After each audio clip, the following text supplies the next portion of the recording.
Well, welcome back to ProPhotoInsights. Today we're going to do a quick portrait shot. I'm going to show you a couple of tips to help improve not only the actual portrait, but also how it can help your retouching afterwards. Yeah, so we're going to show you a couple of little things to help aid shooting the portrait, especially as we're shooting into the sun. Now, obviously, shooting in the sun means it's going to be backlit, which if the subject's got a lot of hair or stuff, it can be a really nice effect. But we've got to watch obviously the front of the face, because obviously that's going to be in shadow. So sometimes it can help just to add a bit of supplementary lighting. Now today I have down here a traditional photographic reflector, the ones that fold away. Can't always do that, it's a bit tricky, but it's white on one side and it's gold on the other, so the gold obviously adds a little bit of a nice warm tan to your subject's face. So they're very handy. They're not that expensive, but if it's too expensive for you, you can always just get hold of a white towel or something very similar, something white or very bright, and you can use that just as well. Or even if you're shooting your subject and behind camera's a white wall, that will be a natural reflector for you. So in that case, you probably don't have to worry. So yes, we're going to do a before and after on that, and in the full version of this video, we're going to show you some of the post-production and how these lighting accessories can help aid the retouching. So we're going to bring in the subject in a second, who's going to be my son today, mainly because he's due to work. So everybody's happy. Okay, so we'll go ahead and see what we get. Okay, so I've got the camera set up. I'm just going to show you a difference between adding the reflector and not having it. So here's a shot of Gabriel, who's sitting there quite good at the moment. Let's see how long that lasts. This is with the, I'm just going to have to come out of frame. Look, this is with the white reflector adding to the shot. Look up, Gabriel, look at the camera, like so. You can see that's automatically, straight away, the big difference. If I switch it around to the gold side, you can see it's just added, it's a bit bright for him. That's the only problem with these, with the very high reflective sides of these reflectors. They can cause your subject to squint a little bit, but that just shows you the gold, which, to be honest with you, I don't like. I think they're a bit too harsh, and I don't like the way they add that kind of tin foil. You can see it on my face now. It's just a bit too crisp and too harsh. The lighting on that, the white is much better. So I'm going to do before and after shot of Gabriel, his portrait, and then and we can see on screen then afterwards the difference the reflector makes.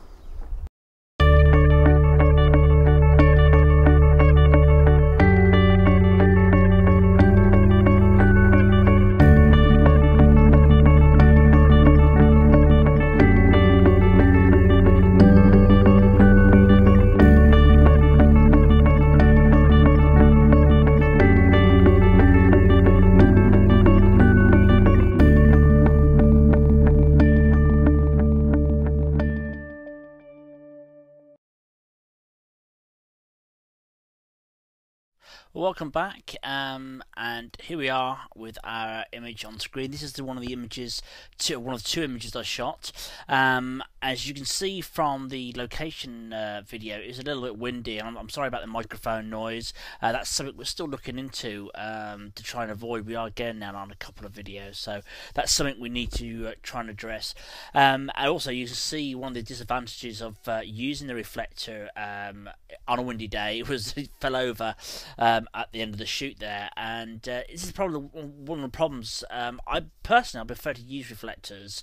I like my lighting to be fairly natural. I don't particularly like using flash, but there is advantages to using flash. If you're working on your own on a shot like this, then a small flash gun, uses fill-in lighting, is a little bit handier than trying to hold or strap a reflector onto a stand, because they are prone to act like kites. So that's something to consider. But as I said, there's all sorts of things you can use, even if simply you were wearing a bright white shirt in a close-up shot like this one, it would be enough to just add a little bit of supplementary lighting.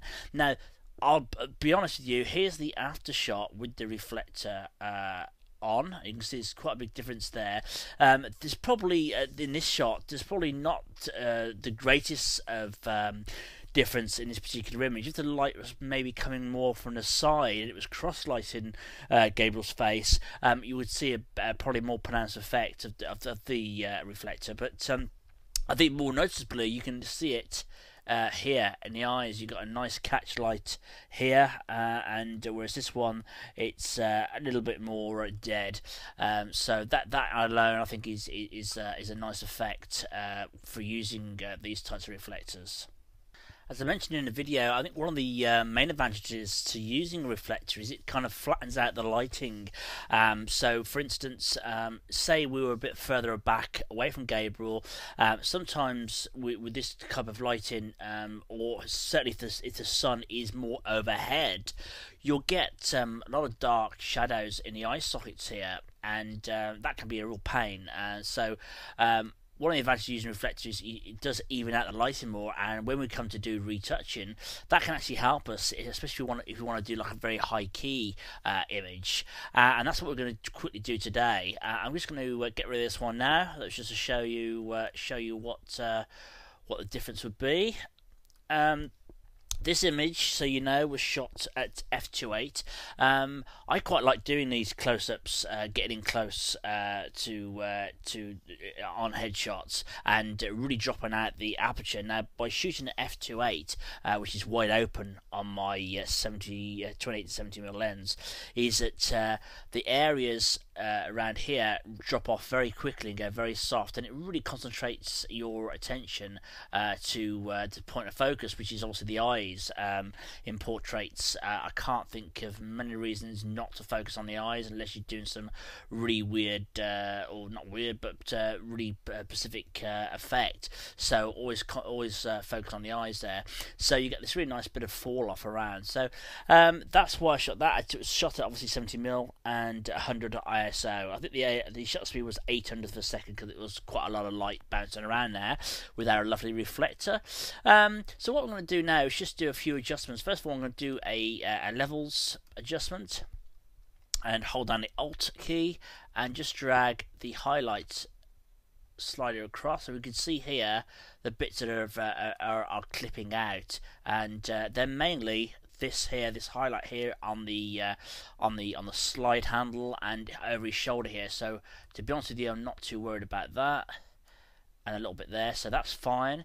And then we're going to do the same, hold down the Alt key, get the shadow end, and that again shows us where things are starting to block up. You want it to go a little bit blocked up in parts, or start to go, otherwise it'd be a bit flat, so we don't mind a little bit coming through. So that's about right there. So that's the before, that's the after, so that's just lifted it a little bit. Okay, the other thing I'm going to do, I think Gabriel's gone a little bit magenta there, so I'm just going to do a colour balance adjustment, and we're just going to add, we're on the mid-tones, just add a little bit of green. Don't want to go too far. Probably about there's right, and go to the highlights and do the same, just add a little bit of green. Again, not too much. That's probably about enough. That's the before. See after. So we're just doing this really visually, rather than doing it by what they call by the numbers. By the numbers we involve using the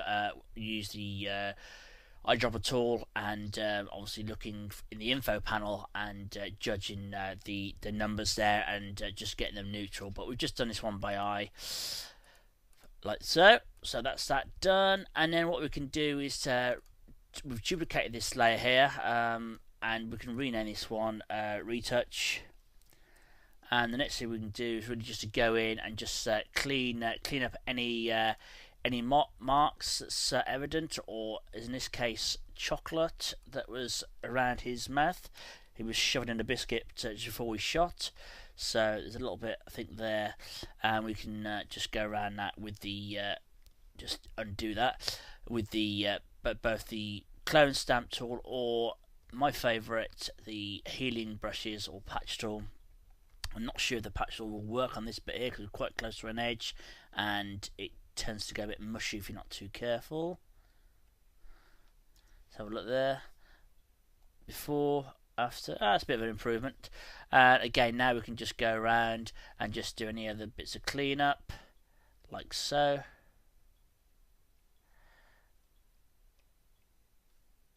And just keep dragging around. We're using the patch tool at the moment, and just do any bits of cleanup, like I said, very quickly, like that. I think that might be a freckle, but it looks distracting, so we'll get rid of it. So yes, we just carry on like that. Okay, so once you've had a clean up and you've got all your colour balance and everything sorted out, you can then start to manipulate the image a little bit should you wish to.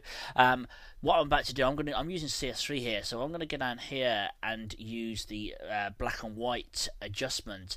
If you're not using CS3, or I think CS2 might have something similar, I can't quite remember.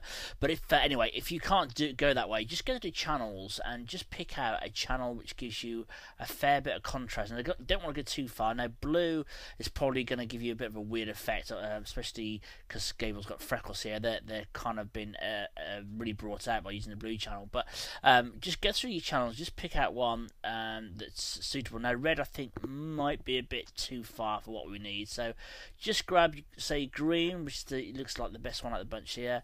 Duplicate that, and then what you can do once you've got your green copy is to highlight it and make sure these are the ones that are turned off. Go Command or Control A to select all, Command or Control C to copy, and then highlight to make sure your color layers, channels have turned back on. Go back to layers, and above your retouch layer there, go Command or Control V to paste, and that will paste in your channel there. But I'm going to do it in CS3. I'm going to do it by using the adjustment layer down here. So I'm going to do adjustment layers, bring up black and white, and there's some useful presets in this black and white adjustments. So just have a flip through there. I think I know which one I want already, which is going to be the maximum white, like so. And you can either play these sliders if you wish, but it's not absolutely necessary. And we're going to change the blend mode now to screen, if I can find it, like so. And then we need to drop down the opacity down a little bit. Now, what screen does, it actually lightens the whole image, and we don't really want that. I want to leave a bit of contrast in. You could try one of the other ones. You could try overlay, which is... but again, well, you could do that. We could try that for a minute. I think that's set at 48% at the moment. Overlay is a bit harsh, but we can always back the opacity off a little bit. But what we can do then is just double click to the side of the adjustment layer, and down the bottom here in the blending options, layer style options, is a slider. Now what we can do is drag the slider across and just watch the dark areas here. This is the dark end of the scale. And as I drag that away, it's taken away the adjustment. Now, what you've got to watch in here, you'll get some very strange transitions. Now, the way to get rid of those is to hold down the Alt key, and then grab the slider again, and it splits it, and that will enable you to make a nice, smooth transition. So we'll just bring that up,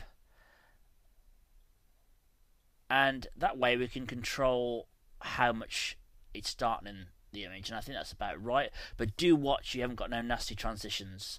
Click OK, and now that's creating quite a nice high key effect, but not really affecting the darkening up the shadows too much. We can bring that up a bit now. Shall we look? I think that's about right. So what I've done is I've dragged the levels adjustment there. Make sure that's on top.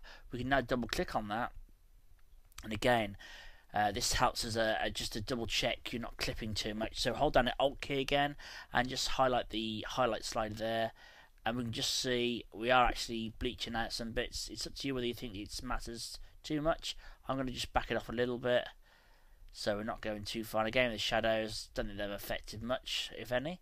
So that's just a good check to make sure you're not clipping too much out. So I'm just going to turn these off for a second and see where we've come. There's the before, there's the after, so that's giving us quite a nice high key effect. If you want to go a bit further, you can try and push up a bit further again. I don't want it to go too mad. I don't want it to look like a ghost. But again, go back to the levels, double click on the levels, holding down the Alt key, again just highlight, make sure you're not clipping too madly. I think that's acceptable. So that gives you a nice high key portrait.